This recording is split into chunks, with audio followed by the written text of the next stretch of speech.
पत्नी मकान तक अपनी होती है और संबंधी शमशान तक अपने होते हैं, देह चिता तक अपनी होती है, कोई अपना नहीं होता है। लेकिन जो सद्गुण हैं महापुरुषों के, वो हमारे जीवन में आ जाएं तो आज भी हमारा जीवन महान हो सकता है।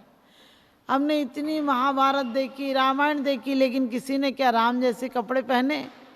किसी के अंदर पितृभक्ति आई लक्ष्मण को देखकर, किसी के अंदर भ्रात प्रेम आया क्या? नहीं आया। तो समझना जीवन अभी अधूरा है, जीवन तुम्हारा कोरा है। आदमी बहुत इंतजाम करता है लेकिन अपने इंतजाम नहीं करता है। और बुद्ध के पिताजी ने भी पूछा कि बेटा मेरा क्या बनेगा? उस ज्योतिषी ने कहा संभावना है, या तो सम्राट बनेगा और या फिर संत बनेगा। सच बताना, आपका बेटा भी दो संभावनाएं हो कि संत बनेगा या सन्यासी बनेगा, तो आप सच बताना आपको कितनी खुशी होगी कि आपका बेटा सम्राट बन जाए। संत बनने गए बेटों को तो लोग बहुत दृष्टांत देते हैं, सिर्फ हम गिरे लोगों के दृष्टांत देते हैं, सिर्फ हम पतित लोगों के दृष्टांत देते हैं, सिर्फ हम जो स्खलित हो गए हैं, पच्युत हो गए हैं, जिन्होंने बुराइयां की हैं उनके दृष्टांत देते हैं। और कुमार्ग पर, राग के मार्ग पर कोई भी जाए तो हम सोचते हो गया है, किसी के साथ हो गया, यानी हम राग मार्ग पर जाने को तैयार हैं, क्योंकि अपने बेटे में अपनी कल्पनाएं संजोना चाहते हैं, अपने स्वप्न देखना चाहते हैं, अपनी उम्मीदें पूरी करना चाहते हैं। और जीवन कोई रेल की पटरी की तरह नहीं कि हमेशा एक सी चलती है, एक सी रफ्तार में चलती है, एक ही लाइन में चलती है। अरे जन्म तो सरिता की भांति, कभी तूफान आ जाता है, कभी बाढ़ आ जाती है और कभी सूखा भी पड़ जाता है।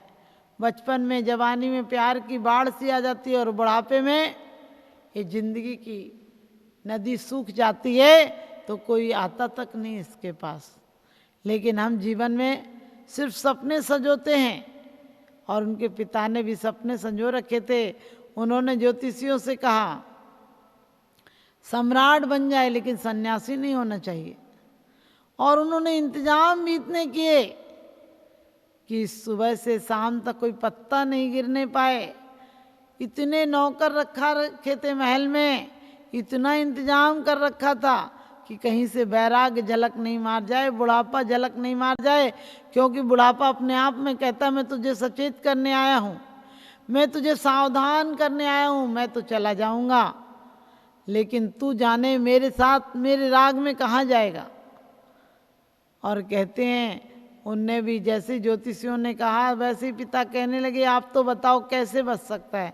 उनने कहा संत महात्माओं से दूर रखना, क्योंकि संत ही सच्चे बसंत हैं, और उनको दूर रखा गया। कोई बूढ़ा आदमी नहीं आता था उनके भवन में, कोई पत्ते झड़ने के पहले उठा लिए जाते थे, फूल टूटने के पहले समेट लिया जाता था।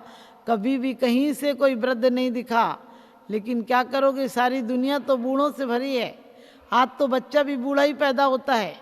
पहले कम से कम बच्चे होते थे, किशोर होते थे, फिर युवा होते थे, फिर वृद्ध होते थे। आजकल तो बचपन से बच्चे बूढ़े होने लगे। आप कहेंगे बच्चे तो बच्चे हैं, बूढ़े कैसे हो जाएंगे। आचार्यों ने बच्चों को सम्मान दिया है कि बालक के समान मुनि का निर्मल चित्त होता है, लेकिन वो पूज्य नहीं है मुनियों के समान, क्योंकि उसमें संभावना है कि वो अभी नहीं है लेकिन आगे चलकर उसके अंदर वासनाएं प्रज्वलित हो जाएंगी, वासनाएं उठ जाएंगी, वासनाओं का वेग आएगा और वो भूल जाएगा अपना लक्ष्य। तो उनके पिता ने भी बहुत समझाया और कहा ठीक है। लेकिन एक बार वो बसंत उत्सव में जा रहे थे, मुख्य अतिथि के रूप में जा रहे थे, और अचानक एक बूढ़े को जाता हुआ देखकर उन्होंने अपने सारथी से पूछा ये क्या हो गया, ऐसा क्यों कर रहा है, हाथ काँप रहे हैं, गर्दन घूम रही है, पैर दूज रहे हैं, क्या बात है, लोग इसकी हंसी उड़ा रहे हैं। उनने कहा ये बुढ़ापा है। कहने लगे बुढ़ापा ऐसा आता है क्या। उनने कहा हाँ सबके यहाँ आता है, कोई इसमें अपवाद नहीं है, सबके घर आता है। उसके बाद थोड़ी सी और आगे गए तो एक मौत देखी। उन्हें तो बूढ़े को देखकर ही कहने लगे थे तो मुझे तो आज ही बुढ़ापा आ गया, जब आना है तो आज और कल क्या देखना है। लेकिन लोगों ने समझाया आपको नहीं आएगा, आप तो युवराज हैं। लेकिन जैसे ही थोड़े से आगे बढ़े थे कि देखा एक अर्थी आ रही थी। उनने कहा ये क्या खेल खेल रहे हैं लोग, और कहते हैं, उस सारथी ने कहा खेल नहीं है, जो बुढ़ापे का आगे का स्टेप है वो यही है, आगे का जो लक्ष्य है वो यही है, आगे इसी जगह सबको जाना पड़ता है। सिर्फ अमीरों के अंतर इतना होता, अमीरों के हज़ारों पहुंच जाते हैं, गरीबों के यहाँ 10-20 पहुंच जाते हैं, लेकिन राख में कोई फर्क नहीं होता है। हिंदू की हो, चाहे जैन की हो, चाहे ब्राह्मण की हो, चाहे ईसाई की हो, कोई भी हो, साख को समाप्त कर देती है, सानों को समाप्त कर देती है, वो होती है शमशान। तो कहते हैं आगे गए, जैसे वृद्ध को देखा और पूछा सारथी कौन है, उनने कहा जो बुढ़ापे के बाद आती है दशा वही है, सबको मरना पड़ेगा। और कहते हैं कि बुद्ध के अंदर वैराग्य जगा और कहने लगे मरना ही है तो मैं मर गया, कल और आज में क्या फ़र्क पड़ता है, मैं कल्पनाओं को नहीं संजोऊंगा, क्योंकि कल्पनाएं अध जले बच्चे की तरह हैं, अध पले बच्चे की तरह हैं, वो गर्भस्थ शिशु की तरह हैं। कोई माँ प्यार में आकर अपने बच्चे को 4 महीने में 5 महीना में जन्म दे दे तो क्या होगा, उसका बच्चा अपने लायक भी नहीं रहेगा और माँ के लायक तो रहेगा ही नहीं। माँ जिंदगी भर रोती रहेगी। हमने भी बड़ी जल्दी की है भक्ति में, हम तुरंत चाहते हैं इधर गुल्लक में पैसे डालें, उधर से हमारा टिकट निकल रहा है। भगवान कोई ऐसा सिस्टम नहीं है। हमारे पुण्य करने से हम भगवान को मानते हैं, लेकिन भगवान की एक नहीं मानते हैं। जिस दिन हम भगवान की मानने लगेंगे उसी दिन हमारा जीवन सफल हो जाएगा। तो हमें जन्मदिन नहीं मनाना है, जन्म के दिन अच्छे संकल्पों का जन्म देना है और जन्म के दिन हमें भावना माना है कि इस बीज को हम भूमि सात कर देंगे और एक दिन वृक्ष रूप में लौट कर आएंगे फल। तो हम ऐसी भावना करें तो हम अपने जीवन को सफल बना सकते हैं, वरना हर दिन जन्मदिन आता है और मौत आ जाती है। और कहते हैं बुद्ध के पिता ने मौत नहीं देखने दी, लेकिन क्या करोगे, कितना रोकोगे, मौत तो जगह जगह झांक रही है, कभी चींटों की, कभी पतंगों की, कभी मक्खी की, कभी मच्छर की, मौत तो हर जगह खड़ी है। और कहते हैं जिंदगी और मौत की एक लड़ी है, कोई छोटी कोई थोड़ी सी बड़ी है, कोई झाड़ू सी कोई फुलझड़ी सी खड़ी है, किसी की चौराहे पर तो किसी की पलंग पर पड़ी है।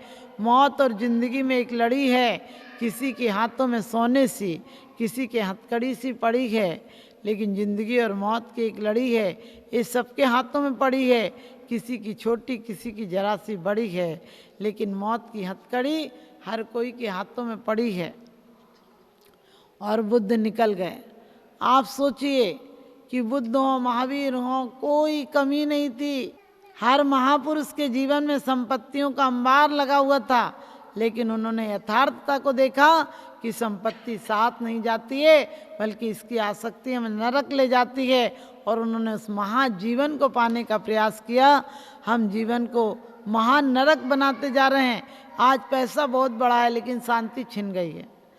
आज सुख बहुत बड़ा है लेकिन सुविधाओं का सुख है, ये आपको आकुलता देता है। एक बार यदि लाइट चली जाए, पंखा नहीं चले, स्याही खत्म हो जाए मोबाइल का, आपको चार्जिंग खत्म हो जाए, तो कैसा क्रोध आता है।